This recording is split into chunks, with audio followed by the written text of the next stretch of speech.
This video is for AQA A2 Business Studies, Unit 10, Strategic Drift. I've already done a video before on strategic drift, but that was more of a theoretical video looking at the different phases. However, within that video, I did consider Kodak. So in this video, I'm going to take a closer look looking at Kodak as to why they exactly experienced strategic drift, and especially focusing on the phase 4. So I'm going to show you a video now which is with a professor from Berkeley University looking at Kodak as an example of strategic drift and exactly why it went wrong for them.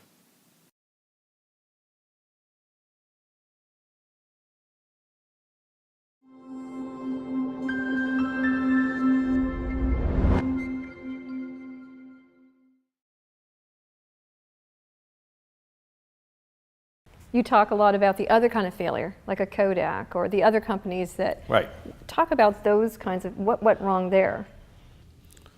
Well, in many cases, they didn't recognize change. They didn't recognize But it relates the change to the was innovation coming. and. So it related. So one of the key things. I mean, why do startups have opportunities? Startups have opportunities in large part because whoever is incumbent in the marketplace is either doing a poor job servicing their customers, or they don't see the change that's coming. So there's an unmet set of needs that's out there, and the startups step in to meet that need or those needs. Now, Kodak was one of those examples that is terrible on many levels because they actually created, as you may know, they invented digital photography. They hold the early patents on digital photography. But they had such a great business model where they sell reasonably cheap cameras and they made a ton of money on paper, film, chemicals, that they couldn't upset that. They were afraid of upsetting that. And what did they think? Nobody else would invent digital photography? So there was an arrogance around that too. So they locked it up, and by the time they realized that this was a trend that was happening, it was too late. The other thing that's interesting about Kodak is that in an effort to save the company, they sold off some assets. And one of the businesses they sold off was their film business. Now, if you think about our smartphones today and our tablets today, all of those work because on the other side of that shatter-resistant glass is a very thin film.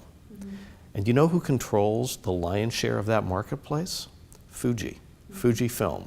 Because Fuji kept that business. Fuji saw the opportunities in that business beyond the traditional film photographic business and kept it, and now has a very profitable business in the digital world of smartphones and tablets and other devices.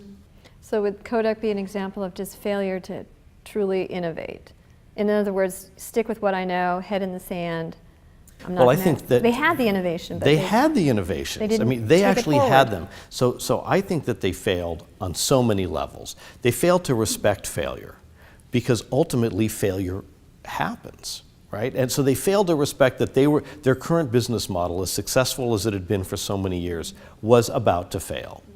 They didn't recognize it in the right time frame. They didn't rehearse and run those simulations to say, what if we do this? What if we do that? So all of those pre-failure events, they failed at fundamentally. By the time they recognized the failure, it was too late. The writing was already on the wall there. Often it's with a giant. There was Blockbuster and Netflix. Right. So isn't that another example of? It is. It is. Now, what Blockbuster had was this massive installed base. Netflix didn't. Netflix actually was really well positioned. I mean, there are some times as a company, your infrastructure just locks you in to a certain strategy. And then what you need to do is you need to figure out how to fundamentally remake yourself. It's kind of interesting. Some companies that you don't think of as being innovative are oftentimes ones that have remade themselves. Think of IBM. They started out as a typewriter company, then a computer company. Now they're more of a global services company than anything else. And each of those changes, they've had to undergo massive change and disruption, very painful, to be able to transition from one way of doing business, one set of products, into something that's fundamentally different. So what was key within that video is the fact that these firms, the Blockbuster, the Kodak, they failed to really see the I suppose the need for change until it was too late, which is I suppose a phase within strategic drift. And there was almost, as he described, an arrogance to Kodak's strategy, and they felt like they didn't need to really change because of their brand image, but because of they'd been so successful in the past. But that doesn't mean that they'll be successful in the future, and especially with disruptive technology, that is causing a lot of examples of strategic drift.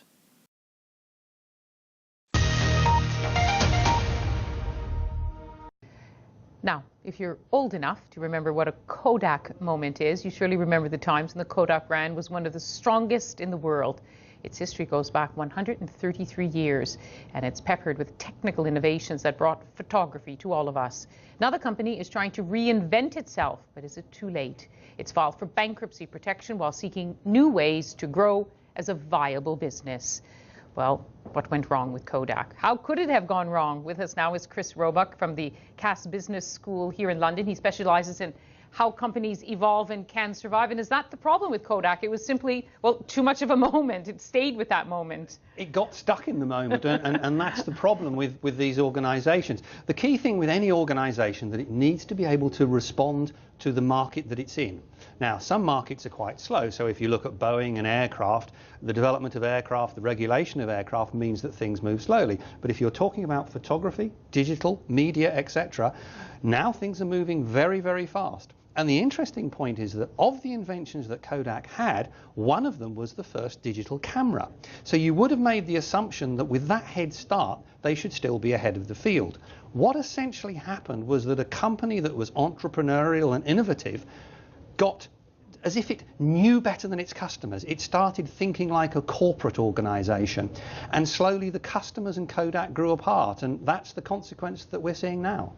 But when you say the field, was it a particular, you're talking about it being a Kodak problem, but were there other problems intrinsic to the business they were in, the kind of technology they were involved with? Did any of their competitors do better? Yes, if you look at, for example, the sales of cameras, when you talked about a camera 15, 20 years ago, you meant Kodak. That was the camera for the vast majority of people, other than perhaps sort of professionals who could afford really expensive ones. Now, the whole field is completely open, because what happened was that Kodak didn't keep up with customer demand. They stopped being entrepreneurial and they started thinking like a large corporate organisation. We're the leader of the field, we know what we're doing, we know better than our customers, to a degree like IBM did a few years ago, and other companies, for example Nokia, have had similar problems. What needs to happen is they need to reinvent themselves and do so fast and become entrepreneurial. They need to think about the customer, they need to make sure that everybody in their organisation acts as if there's an entrepreneur, and they need to make sure that they manage the risk they're taking. Because what happens is large organisations stop wanting to take risk. And if you don't take risk, you can't keep up with the market. So they have to get back to the point that they're prepared to take calculated risk as an entrepreneur will, and get back to the roots they've come from. I hope Kodak's listening to you. Chris Roebuck, thank you for coming in. Enjoyed the moment. Thank you. Thank you. So that last interview, news broadcast was again interesting, especially for the students who'll be doing the all businesses question in the A2 paper, because for some industries there might be less chance of strategic drift just simply because of how slow the markets are, and that there's maybe less disruptive technology, or it takes longer to introduce that disruptive technology. And also in terms of when he mentioned about IBM again, just in terms of that, there are some firms, there are some successful firms that have recovered, and they've experienced strategic drift, but they haven't died, and they have completely transformed themselves.